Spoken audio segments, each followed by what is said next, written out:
ഈ നാളുകളിൽ ക്രൈസ്തവ വിശ്വാസികൾക്കിടയിൽ തെറ്റിദ്ധാരണ ഉളവാക്കുന്ന അല്ലെങ്കിൽ ധാരാളം സംശയങ്ങൾ ജനിപ്പിക്കുന്ന ഒരു അബദ്ധപ്രചരണമാണ് ബൈബിളിലെ പരിശുദ്ധ കന്യകാമറിയവും ഖുറാനിലെ ഈസായുടെ അമ്മയായ മറിയവും ഒരാളാണ് എന്നുള്ളത്. ഈ വാദം തെറ്റാണെന്ന് മാത്രമല്ല, തീർത്തും വസ്തുതാവിരുദ്ധവുമാണ്. ഇത്തരം പ്രചരണങ്ങൾ ലക്ഷ്യം വയ്ക്കുന്നത് എന്തിലേക്കാണെന്ന് പ്രത്യേകം എടുത്തു പറയേണ്ട കാര്യമില്ല. ഈ നാളുകളിൽ നമ്മൾ അത്തരത്തിലുള്ള വാർത്തകൾ സമൂഹ മാധ്യമങ്ങളിൽ കണ്ടുവരുന്നു. നമുക്കറിയാം, ഈശോയുടെ അമ്മയായ പരിശുദ്ധ കന്യകാമറിയത്തോടുള്ള ഭക്തി ഇന്ന് ക്രിസ്ത്യാനികൾക്കിടയിൽ മാത്രം ഒതുങ്ങി നിൽക്കുന്ന ഒന്നല്ല. മാതാവിൻ്റെ ഈ പ്രാധാന്യം മനസ്സിലാക്കിക്കൊണ്ടുള്ള ഇത്തരം പ്രചരണങ്ങളിൽ പലരും വീഴാറുണ്ട്.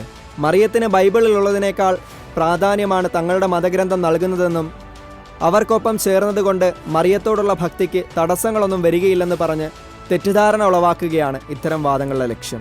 എന്നാൽ ഈ രണ്ട് വ്യക്തികൾ തമ്മിൽ യാതൊരു ബന്ധവുമില്ലെന്ന് വസ്തുനിഷ്ഠമായിട്ടുള്ള പഠനങ്ങൾ വ്യക്തമാക്കുന്നു.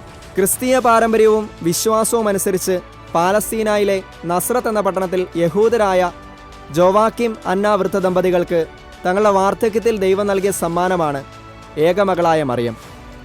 ഉത്ഭവപാപമില്ലാതെ ജനിച്ചവളായിരുന്നു പരിശുദ്ധ കന്യകാമറിയം. ദൈവത്തിൻ്റെ സമ്മാനമായ മകളെ ആ ദമ്പതികൾ 3 വയസ്സുവരെ വളർത്തി. ശേഷം ദൈവത്തിന് കൊടുത്ത വാക്കുപോലെ അവളെ അവർ ദേവാലയത്തിൽ ദൈവത്തിന് തന്നെ കാഴ്ച സമർപ്പിച്ചു. മറിയം 15 വയസ്സിൽ തിരികെ എത്തുന്നതിന് മുമ്പ് മാതാപിതാക്കൾ മരിച്ചിരുന്നു.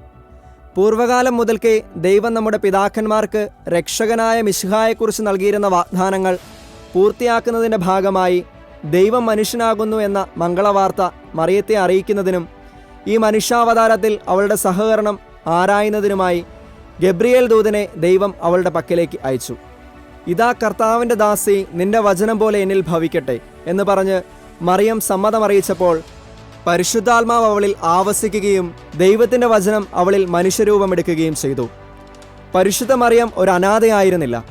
അവൾക്കൊപ്പം നാസിർ വ്രതക്കാരനായ അവളുടെ ഭർത്താവും ഉണ്ടായിരുന്നു. ദാവീദിൻ്റെ ഗോത്രത്തിൽപ്പെട്ട യൗസേപ്പുമായി വിവാഹ നിശ്ചയം കഴിഞ്ഞിരിക്കെയാണ് അവർ ഒരുമിച്ച് വസിക്കുന്നതിന് മുമ്പ് മറിയം ഇപ്രകാരം പരിശുദ്ധാത്മാവിനാൽ ദൈവപുത്രനെ ഗർഭം ധരിച്ചത്. ദൈവവചനം പരിശുദ്ധ മറിയത്തിൻ്റെ ഉദരത്തിൽ മാംസം ധരിക്കുന്നു എന്ന് തിരിച്ചറിഞ്ഞ യൗസേപ്പ് മറിയത്തെ തൻ്റെ ഭാര്യയായി സ്വീകരിച്ചു. അഗസ്റ്റ് സീസർ റോമായുടെ ചക്രവർത്തിയും ഹെറോദേസ് യൂദായുടെ രാജാവുമായിരുന്ന കാലത്ത് ബേത്ലഹേമിലെ ഒരു പുൽക്കൂട്ടിൽ മറിയം ഈശോയ്ക്ക് ജന്മം നൽകിയെന്നത് ആർക്കും നിഷേധിക്കാനാവാത്ത ചരിത്രപരമായ വസ്തുതയാണ്. ജനിച്ചിരിക്കുന്നത് സകല മനുഷ്യരുടെയും രക്ഷകനായ കർത്താവായ മിശിഹായാണ് എന്ന് ദൈവദൂതൻ അറിയിക്കുകയും ചെയ്തു. ജ്ഞാനികൾ, രാജാക്കന്മാർ മുതൽ ആട്ടിടയന്മാർ വരെ ഈ സത്യം അറിയുകയും ദൈവപുത്രനായ ഈശോയെ മറിയത്തോടൊപ്പം കണ്ടുവണങ്ങി ആരാധിക്കുകയും ചെയ്തു. മനുഷ്യവർഗത്തിൻ്റെ ഉത്ഭവചരിത്രം വിവരിക്കുന്ന ഉൽപ്പത്തി പുസ്തകത്തിൽ ആദിമ മനുഷ്യൻ്റെ പാപവും അതിന് ദൈവം നൽകുന്ന ശിക്ഷയും അതോടൊപ്പമുള്ള രക്ഷാവാഗ്ദാനവും വിവരിക്കപ്പെടുന്നുണ്ട്. രക്ഷകനെക്കുറിച്ചുള്ള വാഗ്ദാനത്തോടൊപ്പം ഈ രക്ഷകൻ്റെ അമ്മയെക്കുറിച്ചുള്ള പരാമർശവും കാണാം. നീയും സ്ത്രീയും തമ്മിലും നിന്റെ സന്തതിയും അവളുടെ സന്തതിയും തമ്മിലും ഞാൻ ശത്രുത ഉളവാക്കും. അവൻ നിന്റെ തല തകർക്കും, നീ അവൻ്റെ കുതികാലിൽ പരിക്കേൽപ്പിക്കും. സർപ്പത്തിൻ്റെ തല തകർക്കുന്ന സ്ത്രീയുടെ സന്തതി ഈശോ മിശിഹായും സ്ത്രീ മറിയവുമാണ്. ഇവിടെ സ്ത്രീയുടെ സന്തതി എന്ന് പറഞ്ഞിരിക്കുന്നത് പുരുഷസ്പർശമേൽക്കാതെ ദൈവശക്തിയാൽ കന്യകയിൽ നിന്ന് ജനിച്ചവൻ എന്ന അർത്ഥത്തിലാണ്. തൻ്റെ പുത്രൻ്റെ അമ്മയാകുവാൻ മറിയത്തെ ദൈവം അനാദിയിലെ തിരഞ്ഞെടുത്തു എന്നതിന് തെളിവാണ് ഉൽപ്പത്തി പുസ്തകത്തിലെ ഈ വാഗ്ദാനം. അതുപോലെ തന്നെ രക്ഷകനായ ഈശോ മിശിഹായുടെ ജനനത്തിന് 7 നൂറ്റാണ്ടുകൾക്ക് മുമ്പേ ഏശയ്യാ പ്രവാചകനിലൂടെ ദൈവം ഇപ്രകാരം അരുളി ചെയ്തിരുന്നു: കന്യക ഗർഭം ധരിച്ച് ഒരു പുത്രനെ പ്രസവിക്കും, അവൻ ഇമ്മാനുവൽ എന്ന് വിളിക്കപ്പെടും. മറിയത്തിൽ നിന്നുള്ള ഈശോയുടെ ജനനത്തിൽ ഈ പ്രവചനമാണ് പൂർത്തിയായത് എന്ന് സുവിശേഷകന്മാർ സാക്ഷ്യപ്പെടുത്തുന്നുണ്ട്. മറിയത്തെക്കുറിച്ച് വിശദമായ വിവരണം നൽകുന്നത് വിശുദ്ധ ലൂക്കായാണ്. യോഹന്നാൻ്റെ സുവിശേഷത്തിൽ ആരംഭത്തിലും അവസാനത്തിലും പരിശുദ്ധ കന്യകാമറിയത്തെ കാണാം. കാനായിലെ കല്യാണ വിരുന്നിലും കുരിശിൻ ചുവട്ടിലും മറിയവുമായി വ്യക്തിപരമായ ബന്ധമുണ്ടായിരുന്ന സുവിശേഷകന്മാരുടെ വിവരണങ്ങൾക്ക് ആധികാരികത കൂടും. ഇനി ഖുറാനിലെ മറിയ.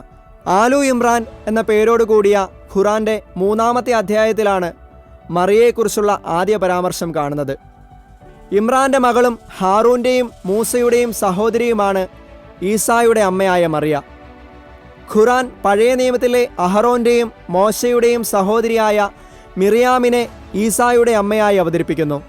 ഈസായെ ക്രൈസ്തവരുടെ ദൈവമായ ഈശോയായി തെറ്റിദ്ധരിക്കുന്നവരുണ്ട്. ഈ ധാരണ തെറ്റാണെന്ന് മാത്രമല്ല, തീർത്തും വസ്തുതാവിരുദ്ധവുമാണ്. മിറിയാമിൻ്റെയും മറിയയുടെയും കാലഘട്ടങ്ങൾ തമ്മിൽ 1400 വർഷങ്ങളുടെ വ്യത്യാസങ്ങളുണ്ട്. പഴയ നിയമത്തിലെ മോശയുടെ സഹോദരിയായ മിറിയാം BC 14-ാം നൂറ്റാണ്ടിലും പുതിയ നിയമത്തിലെ ഈശോ മിശിഹായുടെ അമ്മയായ മറിയം AD 1-ാം നൂറ്റാണ്ടിലുമാണ് ജീവിച്ചിരുന്നത്. ഇവരിൽ ആരുമായും ഖുറാനിൽ പരാമർശിക്കപ്പെടുന്ന മറിയയ്ക്ക് യാതൊരു ബന്ധവുമില്ല. ശ്രദ്ധിക്കേണ്ട മറ്റൊരു വസ്തുത, മോശ അഥവാ മോസസ് എന്ന ഹെബ്രായ ഭാഷയിലുള്ള പേരിൻ്റെ അർത്ഥം വെള്ളത്തിൽ നിന്നെടുക്കപ്പെട്ടവൻ എന്നാണ്. മോശ ഒരു ജൂതനാണ്, എന്നാൽ മൂസ എന്ന വാക്ക് അറബിക്കാണ്. ആ പേരിന് ജൂതവംശത്തിൽ ജനിച്ച ഹെബ്രായനായ മോസസുമായി യാതൊരു ബന്ധവുമില്ല. ഖുറാൻ മറിയയെ പരിചയപ്പെടുത്തുന്നത് ഇപ്രകാരമാണ്: വേദഗ്രന്ഥത്തിൽ മറിയയെ പറ്റിയുള്ള വിവരം നീ പറഞ്ഞു കൊടുക്കുക. അവൾ തൻ്റെ വീട്ടുകാരിൽ നിന്നകന്ന് കിഴക്ക് ഭാഗത്തുള്ള ഒരു സ്ഥലത്തേക്ക് മാറി താമസിച്ച സന്ദർഭം. ഖുറാൻ സാധാരണയായി വേദഗ്രന്ഥം എന്നതുകൊണ്ട് ഉദ്ദേശിക്കുന്നത് യഹൂദ ക്രൈസ്തവ വിശുദ്ധ ഗ്രന്ഥമായ ബൈബിളിനെയാണ്. പക്ഷേ ബൈബിളിൽ ഒരിടത്തും പഴയ നിയമത്തിലെ മിറിയാമോ പുതിയ നിയമത്തിലെ മറിയമോ വീട്ടുകാരിൽ നിന്ന് അകന്നു മാറി താമസിച്ച ചരിത്രമില്ല.